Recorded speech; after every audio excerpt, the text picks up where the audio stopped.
Hello everyone, I'm Mike DeAngelo with That's Entertainment, and this is your video review of Red Steel 2 by Ubisoft. Last week I talked about one of the franchises that was hyped to hell and back, and had gamers largely unimpressed and wary of the developer. Sadly, that wasn't the only case of disingenuous companies claiming that their product performed better than its final version. Another huge instance of false advertising was Ubisoft's Wii launch title, Red Steel. Marketing for the game implied that sword fighting would be very responsive and intuitive, and even the name, Red Steel, implied that the game would lend itself very well to the much-needed mature market. However, these things did not come to fruition. The instances of the game where you would use your sword were shameful, and didn't hold up to player expectations. Now though, the sequel has been released. Ubisoft knows better what to look out for. The question is, did they listen to the complaints?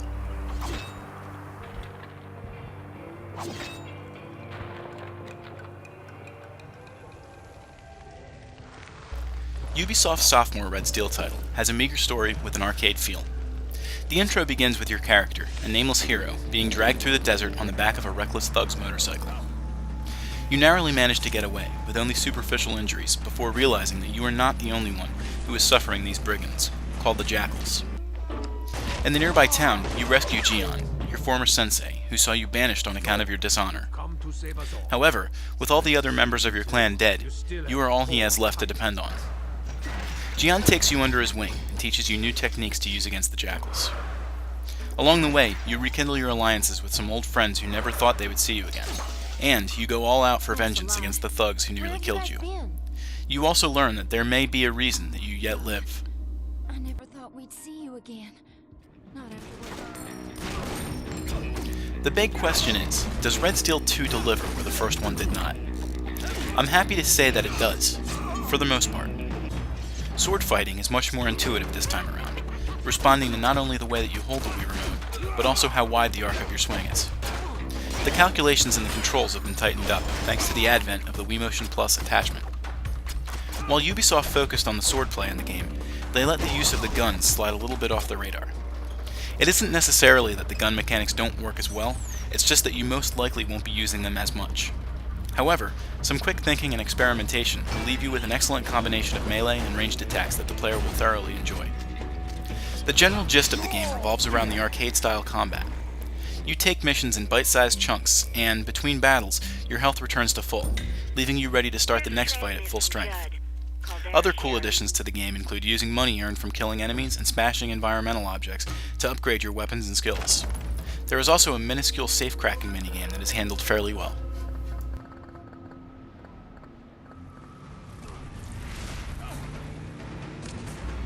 Thus far, Nintendo has stolen the show as far as graphical presentation goes. Super Mario Galaxy and Metroid Prime 3 have clearly pushed the Wii to its limits. However, Red Steel 2 is ready and willing to steal the show. With a similar style to Borderlands, the visuals pop out of the screen in a fluid, attractive way. The in-game sequences have an almost colored Mad World vibe, except for some incredibly brilliant quick-time event portions of the game that really make you feel more involved in the combat and action. The music has an almost Western mixed with feudal Japan feel to it, which goes hand in hand with the style of the game. Unfortunately, there isn't enough variety to it, nor is there enough use of music in general, which leaves it feeling just a little empty. The sound steps up to fill in the blanks though. With a variety of weaponry and enemies, there is a multitude of different noises to go along with them. The voice work fits somewhere in the middle. At some points the voice actors are fairly impressive, but at others, they are more laughable than believable. Ain't that poetic? One of the decisions that the developer had to make was whether or not to push forward and include a multiplayer component in this game. In this generation of gaming, it's almost unheard of to pass up a cooperative or competitive addition to a hit game, but Ubisoft eventually decided that they'd rather create a solid single-player experience than a lackluster inclusion for more people. The game itself is slightly linear, but there are items strewn about the environment for players to scrounge for. These items hold more ammo or cash which can be used to amp up the arsenal at the hero's disposal.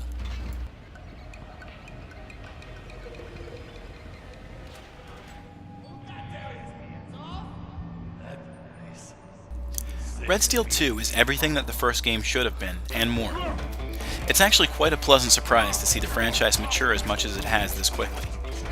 Obviously, it isn't perfect, but for a series that left gamers slightly disillusioned, it hits most of the right notes this time around.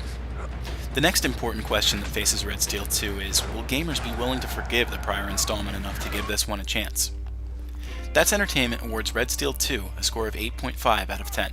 Dead man! You hear me? Dead! I'm gonna split you in half!